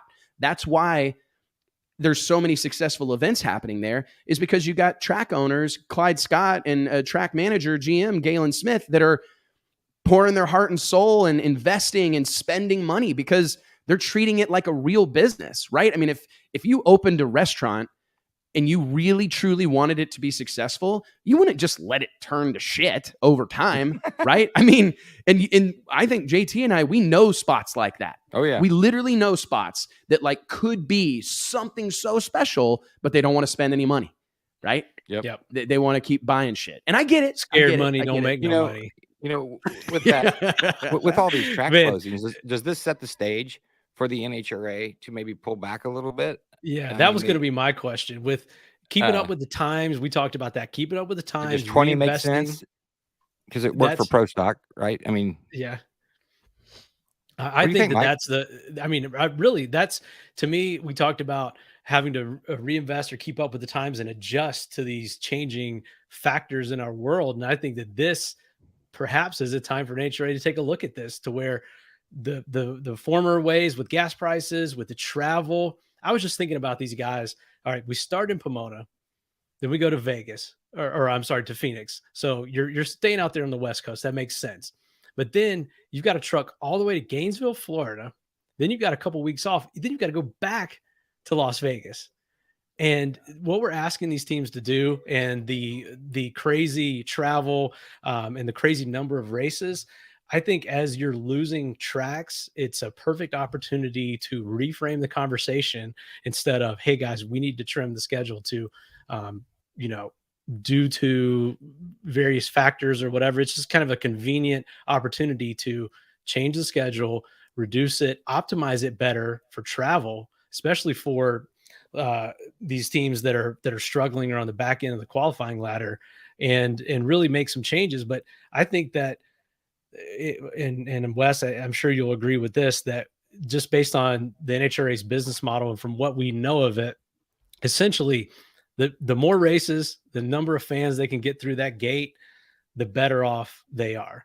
And so trimming races directly contradicts with the longstanding business model of NHRA, which is really predicated on how many people they can push through those gates in total in a year. And if you start trimming those opportunities, you start just coming straight off the bottom line. So they'd have to look at other ways to generate revenue. I listen. I think JT brings up a good point. You bring up a great point, right? Whenever I see these tracks going away, namely, I mean, you think about the big NHRA tracks. If Phoenix goes away, so we're going from 20. There's currently 22 events on the NHRA Camping World Drag Racing Series Tour, right? 22 stops. You have Phoenix go away, so we're at 21. You have Houston go away, we're at 20. We have Atlanta go away, right? We're at 19. I'm wondering if you make the ultimate point, right? That the NHRA wants to sell tickets. And I'm sure the idea of reducing events is not at all exciting to them. However, I think JT said it. There's a great example in Pro Stock trimming their schedule 4 races at the time to 18, turned that class around. It re-energized it. It made all the difference in the world. We saw guys come out of retirement, right? Roger Brogdon, one comes to mind. Roger Brogdon, this guy was going to hang it up because he just couldn't keep up with the grind of being gone. You take 22, 23, 24 weekends, then you're going to test some during the year. That's a half the year you're drag racing or more. That's a big ask for a guy that's trying to run a business, right? Or has obligations away from the racetrack. We saw guys come back to the sport. We saw Pro Stock revitalized almost. I'm not going to say it was all because of the reduction of the schedule, but man, it sure helped. And I do think all signs point towards a few less races. We've heard it from the highest levels. The Steve Torrances of the world say that a reduction in the number of NHRA national events would be well received by him. Reigning champion, a living legend, in my opinion. I think you have to listen to some of these guys, or you have to at least pay attention to it, because you can also go on down the line to the lower funded teams and some of the single car operations. I think that they would be receptive to that. However, there is an exception to that rule. Well, I was going to ask about this. We talked about Steve Torrance. We talked about lower funded racers that don't necessarily rely on a sponsorship pitch based on the number of races. And that used to be the deal. Like if John Forrest is going to a sponsor, it's, hey, I'm going to be at 24 races this year in all these different markets. And if you start trimming those down, his pitch would have to adjust, or his standard pitch is losing its luster. So how does it affect these teams that are traditionally sponsored? My doesn't it go back to knowing your customer? That's my opinion. But there are fewer and fewer of these traditionally corporately sponsored racers out there. Like if you look 20 years ago, everybody had what I would call a corporate sponsor on the side of the car. And now a lot of them, even if it is a big company and they're well funded, it's a personal connection. It's a B2B connection. It's personal wealth, whatever the situation is. And so I just wonder how many of these pitches are still out there based on, the number of races. I think that this has happened in NASCAR also. Man, when I look at it and I go down, like if you go through the entry list in Top Fuel, Funny Car, and Pro Stock, let's just use those 3 classes. Pro Stock is one that really comes to mind quickly. I can only think of a couple of those cars that are like truly, I mean, I don't even know if it is anymore. Like there's just not that many of those cars, if any, that aren't funded by like an independently wealthy person that wants to go drag racing, right? Like it's Richard Freeman, it's Ken Black, it's Joe Janik, Mark it's Stockseth, the Coughlin family, it's Mark Stockseth, it's the McGahey family, it's right. Am I you know what I mean? Like it's, for the most part, it's a group of people that are going to go racing come hell or high water, whether they've got a sponsor, don't have a sponsor. Pro Stock has always been a little bit more susceptible to that, but in the fuel ranks, we've seen them maintain the corporate sponsors for longer. But how much did we hear about John Force? A big reason why he set out in 2020 was due to the fact that he was funding a lot of these deals out of his pocket anyway. Yeah, and so he's got the corporate sponsors, but they can't make up for the full cost of running the car. And a lot of these sponsors aren't for a full season anyway. They're 3 races, 5 races, 1 race. We've seen a lot of that. So again, it goes back to my original point that in my opinion, the only people still pushing to have as many races as possible is NHRA themselves. Wes is working on something over there. I was literally just looking shit down. I was just trying to take some notes. He's redone the NHRA schedule for us. I guarantee you. haven't you? I'm working on it. Yeah, I'm working on it. I mean, I was just thinking about, I really do think that there's probably too many races. I don't want to go too far down the rabbit hole, the wormhole of other sports. I mean, but don't you think that that's an issue that exists in Major League Baseball? They got like, what, 180 games or something? It's too many. I think the NBA they actually season, reduced them. Did they not? Did they not reduce it as part of this new agreement that they had to avoid the lockout? To 150 or something? But then, then, they run into the same problem as being slow. The pitchers slow down. Some of these pitchers are so freaking slow that you can't even hardly watch them. And we run into that in drag racing, right? Like some of the track prep takes so long, especially in radial racing. It's all about track prep. And I can my wife asked me the other day. She said, "What? Why aren't they running any cars?" I mean, we had been working downstairs in our basement for probably 30 minutes, and I don't know if the parrot even went down. And when they did, they spun. And so, when she was paying attention, there was no cars ever on the track, and she's like, "Why aren't they racing any cars?" That's definitely similar to baseball, which we're trimming the schedule in baseball. But what are we doing in football, which is just on fire? We're expanding the schedule. Yeah. Well, I mean, I remember when I first became a UFC fan, a mixed martial arts fan, like back in the day when you had to go to Blockbuster or whatever. We didn't have a Blockbuster in Kirksville, Missouri, but like go to the local family video and rent the VHS tape of UFC 1 or whatever.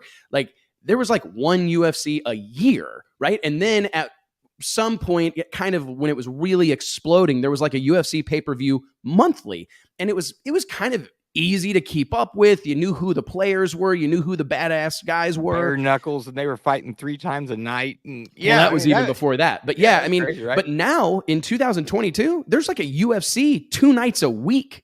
Like there's a pay-per-view almost weekly. There's some sort of free fight on ESPN weekly. I mean, there is so much of it. Which has watered it down. That's what I was going to say. It's diluted it, in my opinion. Who does that the serve? UFC. In ESPN. In ESPN. And I get that, right? I totally get it. And kudos to them.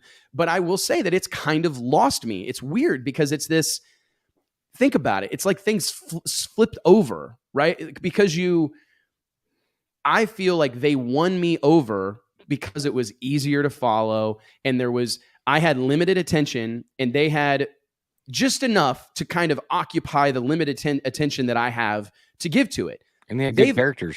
Right. And as they have expanded, they've lost me as a fan. So it's interesting, right? Because it's like, it feels reverse because I'm sure they gained fans by being in front of all these people.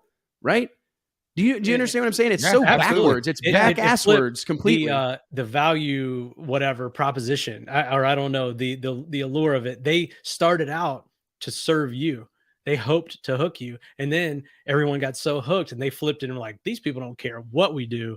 We're just getting this money right now and saturating the market. And I think that I read a couple quotes on a couple stories this week regarding this schedule change, and NHRA's response to this was, well, we're going to look for tracks to replace these tracks. We'll look at. I have it on good authority that there are tracks ringing their phone right now trying to get a second national event. Like if they have a fall race, they want a spring one. So, because there's they feel like there's opportunity there. And I definitely think you're right, Mike. The NHRA is looking to fill those slots. And I'm just saying there may be an opportunity to, and I get it, but it feels like, I don't know. There's some of the markets that we don't go to. Like I have a hard time wrapping my head around the fact that the NHRA is going to Houston, Texas for the last time next month. Houston is like in the top 5 of the biggest cities in America, right? Correct. I mean, it's one of the largest markets in the country. And to think about drag racing not going there, like pro level drag racing. Isn't Chicago like the 3rd biggest city in the US? No race there either. No race there either. So, I mean, I don't know. Like if we're okay with not going to venues like that and markets like that, I don't know. It really, to me, I can totally understand the perspective of the NHRA is they want to sell as many tickets as they can, and they need as many opportunities to do that as they can. But I really think that we may be able to grow the sport and create more enthusiasm and excitement around each individual event if there were a little more, if there was some scarcity. right? Like, I just think that there are so many of them. It goes back to what we were talking about with Sweet 16. Like, it's on TV. There's 22 of them. Nobody feels super obligated to like take every opportunity to go to an NHRA race because there's so many opportunities. And I don't know. I think the conversations that I've had with race teams time and time again point to a reduction in the schedule would be the quickest way to make this thing more financially viable for the race teams, like sustainable for the foreseeable future. And I already feel like we're playing with fire, right? We're burning nitromethane. We had a conversation on here a couple of weeks ago with VP Racing Fuels. I mean, we import this stuff from China. We make it in America, but it's not allowed to be sold for racing purposes, right? I mean, there's so many nuances and so many levels of complication to what we're doing already. I think we got to lean in, like we got to make it easy as we possibly can. So we're already in a precarious position. Why not try to make it easier or lean into our existing customer base? Because the fact is, Mike, you said it. Years ago, we saw Coors Light on a car, Miller Lite on a car, Budweiser on a car, Skull on a car. If you had a beer or a tobacco product and you weren't on a race car, you were missing the boat. I mean, it's everywhere. Every car it would seem, had some sponsorship involvement. That's just not the case in this day and age, right? Many of these cars are self-funded, and I think if you do a poll of the pits, your pro racers, your really truly invested people that are committed to the full season, running every race, I don't know that there's a single one of them that wouldn't tell you that they would support a slight reduction. You can't go to 10. Right? It would improve your show. Think about how strung out some of these people are, these low budget teams, and what that would do to their resilience and ability to compete and put on a better show at the reduced number of races if they're not having to string, all they're spread too thin. They're spread too thin. And most of all these team owners, I believe Clay Millican, Top Fuel superstar Clay Millican, said right here on this show that their top line item is diesel fuel. I mean, driving all over the country and crisscrossing. It's going to be the top 3 or 4 line items this year. It is, man. I mean, and that's not recognizing that that's an issue, I think is a problem. So it'll be interesting to see how this whole thing is handled, but I definitely think the stage is set, but I would be absolutely shocked if NHRA doesn't replace those dates. I think we'll see a facility get a second date.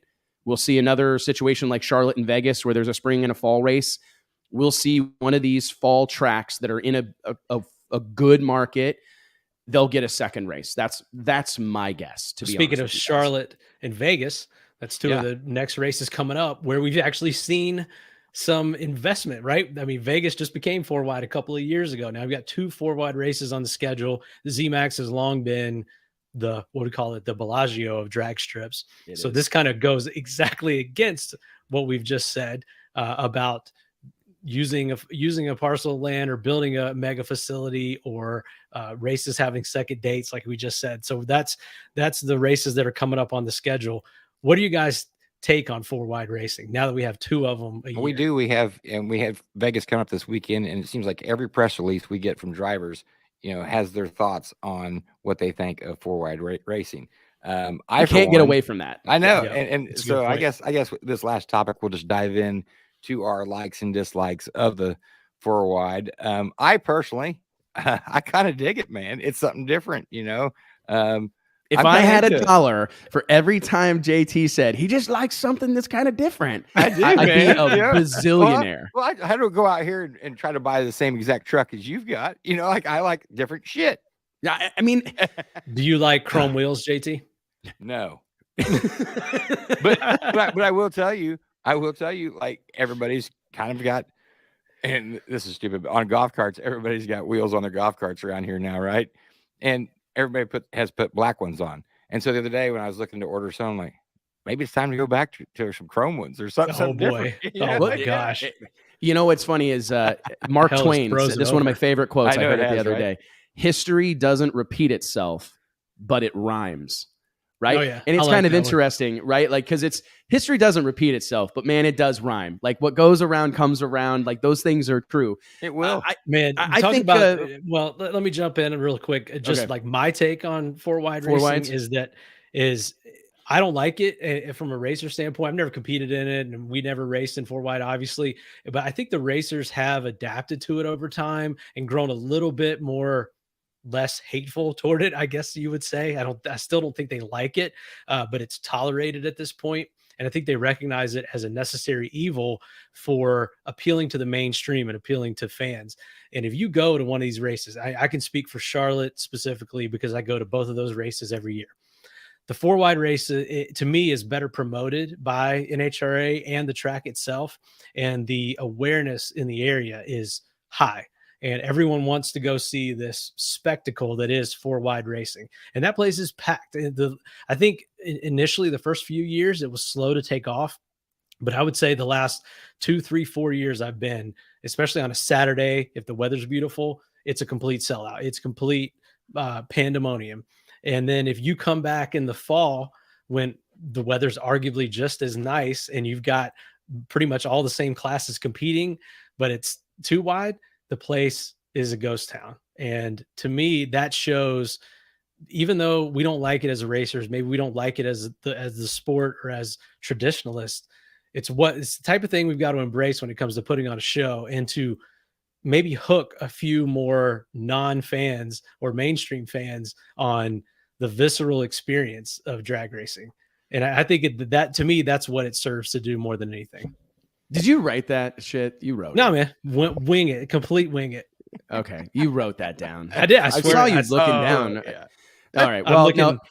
That's just a nervous tick. I don't have anything written down. No. Okay. Well, no, I mean, I appreciate that stance. And I got to tell you, I love analogies. You guys know this, but Dion said it a second ago, producer Dion, D-Rock, that it's like, for me, if we're going to rate like Bellagio of drag strips, what the hell is it called? ZMAX Dragway and Las Vegas Motor Speedway. If you've got 4 lanes, we better use the bitches, right? I don't think you can go to those facilities and not run 4 wide now. I don't like 4 wide racing. I really don't. True. It is not another example of what I don't like it at all. Racing 2 wide on a 4 wide track. It's like playing half court at a basketball game. Like it's like going to the awesome. It's like, hey, everybody join in. Let's go.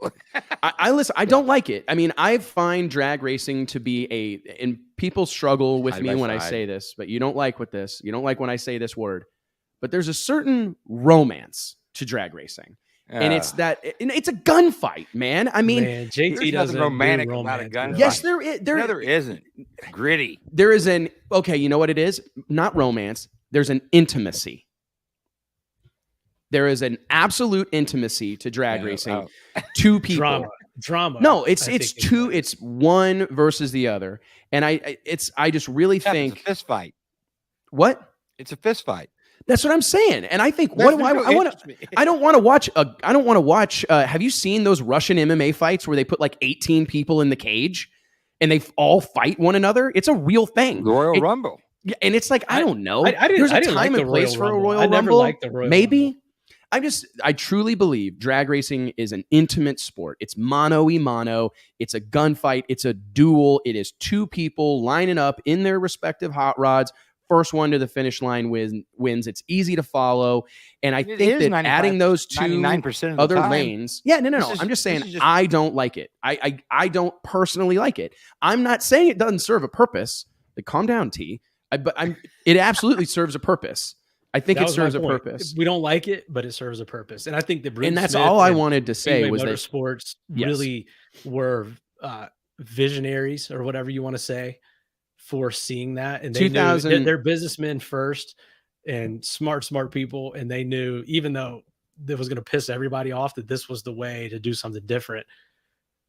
I mean, they've been doing this for 12 years. I mean, if you think about it, the first ever one was in spring of 2010, March of 2010. So this is not a new thing. It's funny because it's still a hotly debated thing. I mean, I was looking at those press releases we were running on dragillustrated.com yesterday, and it's like Justin Ashley talks 4-wide experience. Brittany Force talks 4-wide experience. Josh Hart talks 4-wide. I mean, it's still a huge topic of subject. I think they said it was going to be Josh Hart's first 4-wide or something. I have to go pull it back up. Maybe he didn't run first it last year. 4-wide in Vegas. He ran it in Charlotte, didn't run it in Vegas. It's his first time. And I think it's interesting, and I love talking points. Like, I think it's fantastic for the media. It's fantastic for the fan base to have these things that we latch onto and that we like and we dislike. It's so healthy and so good for our sport.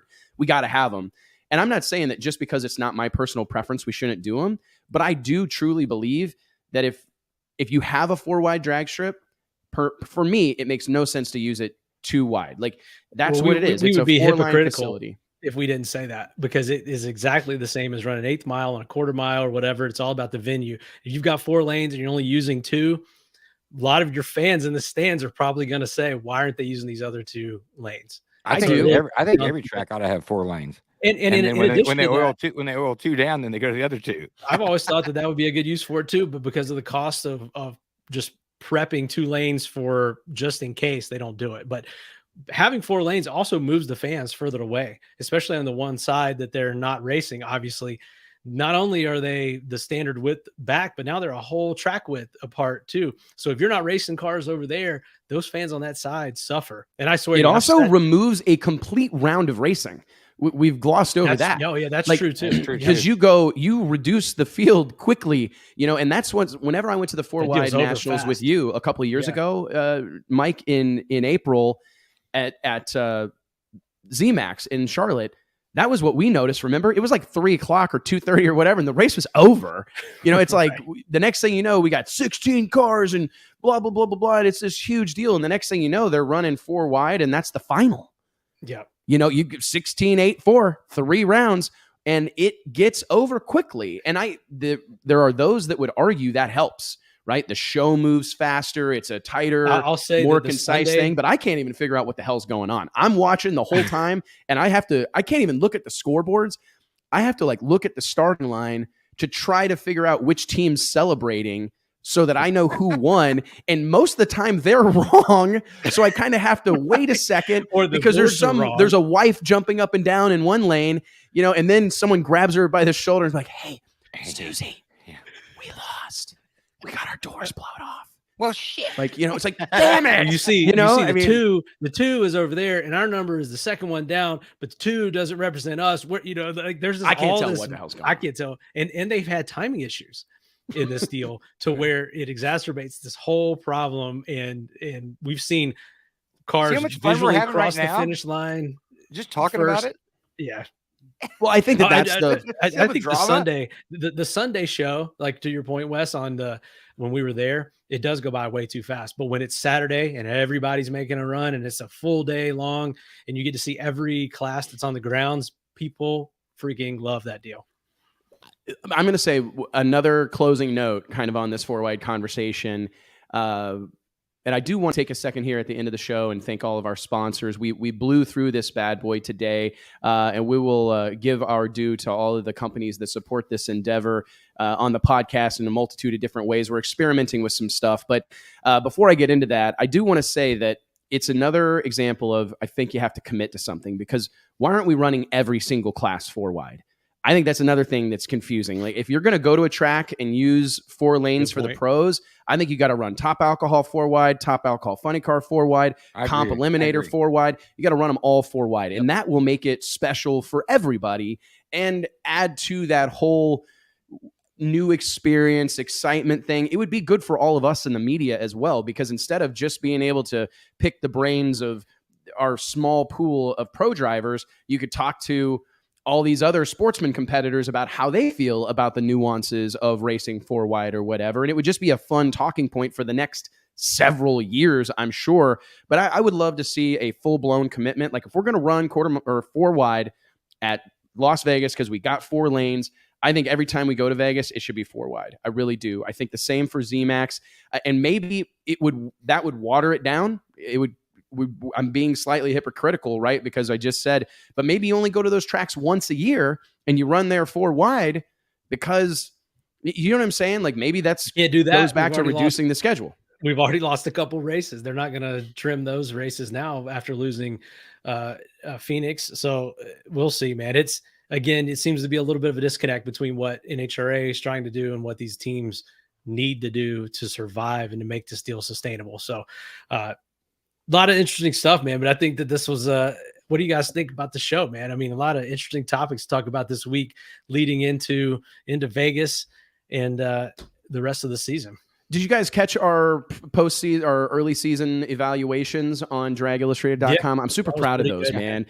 Really cool piece of editorial over at dragillustrated.com. If you haven't checked it out, we've done early season evaluations for a multitude of the NHRA pro teams and just kind of pointed out that we've got some guys that are emerging as front runners. I point to Justin Ashley and Mike Salinas really looking like world beaters.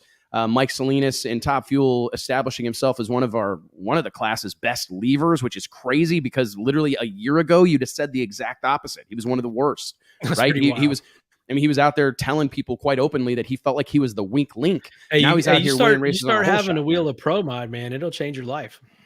I just thought that was a super cool deal. Talked a lot about pro stock. I mean, Elite Motorsports looking really, really, really strong. Erica Enders clearly motivated to go after a 5th world championship. That 6:45 run with a 0 was a real serious flex from that group down in Gainesville a couple of weeks ago. So tons of fun storylines in the NHRA, and it's cool to me, and why I feel so blessed to be a part of this community is there's all this shit to talk about. And we talked a lot about a lot of things today, and we barely scratched the surface.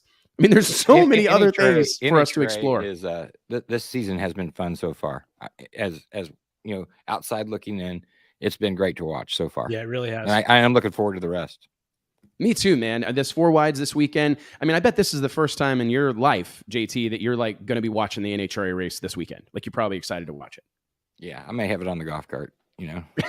Oh yeah, we got to go to a wedding. We got a wedding. And I'm sneaking out for a golf tournament during the wedding. Yeah, it's crazy. Yeah, man. What a deal. Well, hey, guys, thank you so much for joining us. As always, I say it every week, but I mean it from the bottom of my heart. If it weren't for all of you, all of our racing brethren being a part of this deal, supporting it, helping us spread the gospel of drag racing, it wouldn't be possible and it wouldn't be worth it. It takes all of us to do this, and it's going to take all of us to get the sport of drag racing to where we believe it belongs, and that's at the very top, the pinnacle of motorsports, because again, drag racing is the great American motorsport. I want to give a shout out to Redline Synthetic Oils, our friends at Stroud Safety, as well as our friends at Flat Flow Racing, Elite HP, and Elite Motorsports. Thank you guys all, Sand Haulers of America, for supporting the show, and we will see you next Wednesday, or if we don't see you to the drag strip sooner. Thanks, guys.